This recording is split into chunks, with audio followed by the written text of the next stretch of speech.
किसी ने बड़े कमाल की बात कही है कि अहंकार कहता है कि मुझे किसी की ज़रूरत नहीं पड़ेगी, लेकिन अनुभव कहता है एक दिन मिट्टी की भी ज़रूरत पड़ेगी। नमस्कार दोस्तों, मैं मुकेश कुमार शाह मुज़फ़्फ़रपुर बिहार से। कैसे हैं? आशा उम्मीद करते हैं दोस्तों बेहद बेहतरीन। आज फिर से उपस्थित हूँ आप सबों के बीच एक नए वीडियो, नए एपिसोड के साथ। आज एक छोटी-सी कहानी से शुरुआत करूँगा। अगर चैनल पे नए हैं तो चैनल को सब्सक्राइब कर लीजिए। वीडियो अच्छी लगी तो ज़्यादा से ज़्यादा शेयर कीजिएगा। आपका कमेंट हमारे लिए महत्वपूर्ण रहेगा, तो आप कमेंट ज़रूर कीजिएगा। चलिए वीडियो को शुरू करते हैं।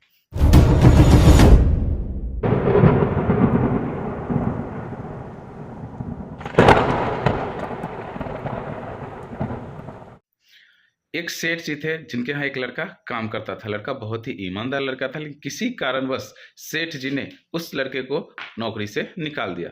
लड़का बार बार रिक्वेस्ट किया, लेकिन सेठ जी ने उन्हें नौकरी से निकाल दिया। लड़का दुखी मन से वो अपने घर को चल पड़ा। चलते चलते रास्ते में एक आवाज़ आई पीछे से, इस गांव में कोई लड़का है जो मेरी मदद कर सके? लड़के ने पीछे घूम के देखा। जैसे ही पीछे मुड़ के देखा, एक पीछे बाबा जी थे जो अपना 3 गठरी अपने पास, 3 बैग 3 गठरी रखे हुए थे, और वो बुजुर्ग चाह रहे थे कि वो मेरा गठरी कोई मेरे घर तक छोड़ दे। तो वो लड़का बोला, क्या है बाबा जी बताएं, मैं क्या मदद कर सकता हूँ आपकी? बाबा जी ने बोला कि ये गठरी भारी है, आप अगर कोई मेरे घर तक इसे छोड़ देता है तो मैं उसे 3 सोने की असरफियाँ दूंगा। लड़का कहा, क्या बात है, मुझे अभी अभी तो काम से निकला हूँ और मेरी काम को तलाश भी है, तो बहुत बेहतरीन। उन्हें लड़का बोला कि चलिए बाबा जी, मैं आपको छोड़ देता हूँ। एक पोटली ले लिया और चलने लगे आगे आगे। पीछे पीछे बाबा जी चलने लगे। चलते चलते चलते चलते बार बार बाबा जी उसे घूर के देख रहे थे। लड़का संदेहास्पद से देख रहा था कि कहीं बाबा जी को ये तो नहीं लग रहा है कि मैं मटरी ये गठिया लेकर भाग जाऊंगा बाबा जी का। फिर भी अब वो लड़का कुछ नहीं बोला और चलते गया चलते गया चलते गया। आगे जाकर एक नदी आई। वो लड़का नदी पार करने लगा और बाबा जी नदी के इस छोर पे ही रुक गए। फिर बीच से बोला लड़का, पलट कर बोला, क्या हुआ बाबा जी? बाबा जी बोले कि कुछ नहीं, से एक मेरे पास अब 2 पोटली है, मैं चाहता हूँ कि इसमें से एक पोटली तुम और ले लो। अगर ये पोटली तुम ले लोगे तो 3 सोने की असरफियाँ और मैं तुमको दूंगा। लड़का बहुत खुश हो गया कि चलिए अब तो 6 सोने की असरफियाँ मिलेगी। तो वो दोनों पोटली लेके आगे बढ़ता गया, नदी पार कर गया। बाबा जी धीरे धीरे नदी पार करने लगा। कुछ दूर आगे चल के उन लड़का से रहा नहीं गया और वो बोला बाबा जी को कि बाबा जी, आप हम पे शक क्यों कर रहे हैं? आप ऐसे क्यों हमें घूर रहे हैं? हम एक बहुत ही ईमानदार लड़का हैं और हम आपकी पोटली लेके नहीं भागेंगे, आप निश्चिंत होकर चलते रहिए। फिर वो लड़का पूछता है कि आखिरकार इस पोटली में है क्या? तो बाबा जी ने बोला, पहली वाली जो पोटली है उसमें पीतल के सिक्के हैं, और दूसरी पोटली में इसमें चांदी के सिक्के हैं, और तीसरी पोटली जो बाबा जी अपने पास रखे थे।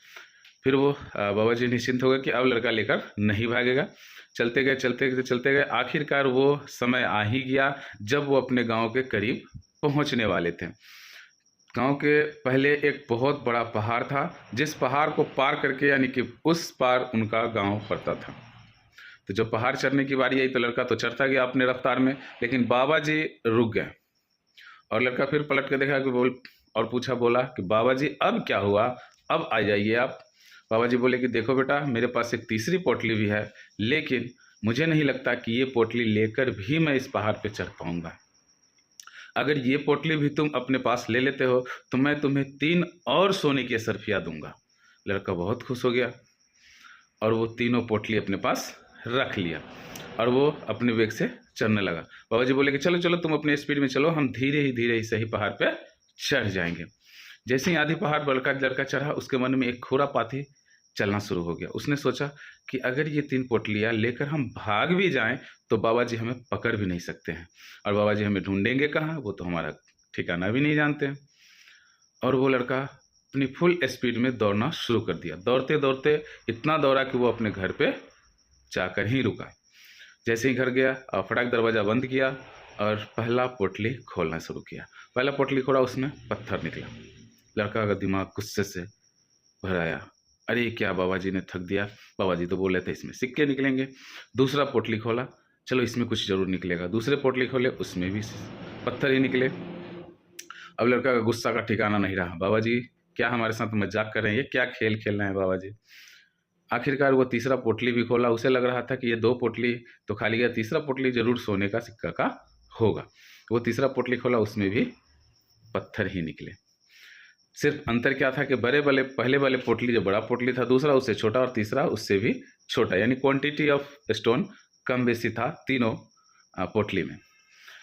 पर तीसरी पोटली जो सबसे छोटा था, उसमें एक सारी पत्थर निकालने के बाद उसमें एक छोटा सा चिट्ठी भी रखा हुआ था, जिस पे लिखा हुआ था, बेटा अगर तुम ये तीनों पोटली लेकर नहीं भागते तो आज तुम्हारी किस्मत बदल चुकी होती। लड़का सोच में पड़ गया, क्या बात है। नीचे लिखा था कि मैं इस राज्य का राजा हूँ, जो मैं निसंतान हूँ, और हमें एक नेक, एक ईमानदार लड़का की ज़रूरत थी, जो से मैं इस राज्य का राजकुमार बना सकूं, और मैं उसकी तलाश में आज निकला था। और तुमने पूरे जीवन ईमानदारी से कार्य किया, और क्षण भर के लिए तुमने अपना विचार बदल दिया, और आज तुम एक राजकुमार बनते बनते रह गए। लड़का बहुत रोया, बहुत रोया। उन्होंने अपने किए पे बहुत पछतावा किया कि पूरी उम्र ताउम्र हमने एक ईमानदारी से कार्य किया, और इसी ईमानदारी के कारण उनका नौकरी भी गया। सेठ जी ने उसके इतनी ईमानदारी होने के कारण नौकरी में गड़बड़ करने के लिए कहा, पैसों का हेरफेर के लिए, लेकिन वो लड़का नहीं किया तो उसे नौकरी से निकाल दिया गया। लेकिन आज वो गलत किया और अपनी ज़िंदगी की पूरी ज़िंदगी पछताने के लिए वो रह गया।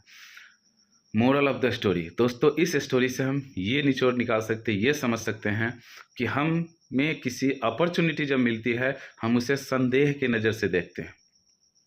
किसी मौका, अगर कोई मौका हमें देता है तो उस मौके को भुनाना चाहिए, उस मौके को समझना चाहिए, उनके तह तक जाना जरूरी है, ना कि उन पर शक करना जरूरी है, और ना कि उन्हें भला बुरा कहना जरूरी है। कहते हैं दोस्तों कि honesty is the best policy, honesty is the best policy, ईमानदारी ही सबसे अच्छी नीति है। हम जिस विजन और जिस रीजन के साथ निकले हैं, वो विजन हमारा कंटिन्यू रहना चाहिए। अगर कहीं से भी हम वहाँ पे त्रुटि देते हैं तो ये मेरी ज़िंदगी की सबसे बड़ी भूल होगी, सबसे बड़ी गलती होगी, और वहाँ से ज़िंदगी रिटर्न होने का कोई, कमबैक करने का कोई मौका नहीं देती है। यानी कि समझ लीजिए, एक छोटी सी गलती इस लड़के को राजकुमार बनते बनते रह गया, नहीं तो ये किसी राज्य का राजकुमार बन जाता और जीवन ऐश में करती। तो हम ये डिसीजन हर बार तभी ले सकते हैं जब अगर हमें किसी प्रकार का अपॉर्चुनिटी किसी के द्वारा दी जाती है तो उसे भुनाना चाहिए, ना कि उस अवसर को शक की निगाहों से देखनी चाहिए। आज 95% लोग यही करते हैं, उनके साथ अगर कोई अपॉर्चुनिटी आती है तो वो शक की निगाह से देखती है, ना कि उन्हें मौका की तलाश देखती है और मौका की तरफ देखती है। तो वीडियो कैसा लगा दोस्तों? आज का वीडियो यहीं तक रहेगा। कमेंट जरूर कीजिएगा, चैनल पर नए हैं तो सब्सक्राइब जरूर कीजिएगा, ज़्यादा से ज़्यादा शेयर कीजिएगा। आप सबों का सपोर्ट रहा, आप सबों ने हमारी बहुत मदद किया है दोस्तों। चैनल को सब्सक्राइब कीजिए, ज़्यादा से ज़्यादा शेयर कीजिए। दीजिए इजाज़त, मैं मुकेश कुमार शाह इसी के साथ आज का वीडियो समाप्त करता हूँ। मिलते हैं नेक्स्ट वीडियो में, तब तक के लिए जय हिंद, जय भारत।